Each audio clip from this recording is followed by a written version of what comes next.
सांगई पितळेची गंधिकाळिक, जै फिटली होय निशेख, तै सुवर्ण काई आणिक, जोडू जाईजे तैसे यमनियमी कडसले, जे तपोज्ञाने चोखाळले, मी ते चिते जाहले, एथ संशयो कायसा.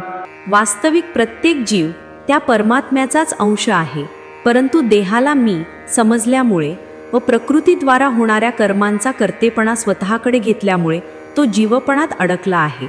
या भ्रमातून बाहेर पडणाऱ्या महात्म्यांचे वर्णन करताना माऊली ज्ञानेश्वर महाराज म्हणतात, पितळ या धातूच्या ठिकाणी काळे पडणे व उग्रवास हे दोन अवगुण नसतील तर मग सोने आणि पितळ या धातूंत कोणताही भेद उरणार नाही. पितळसुद्धा सोनेच होईल.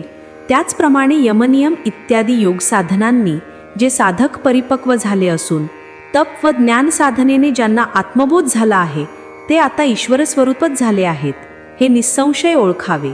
आपल्या सर्वांचे जीवन सोन्यासारखे तेजस्वी व उज्ज्वल व्हावे, ह्याच विजयादशमीच्या निमित्ताने सर्वांना मंगलमय हार्दिक शुभेच्छा. जय जय रामकृष्ण हरी.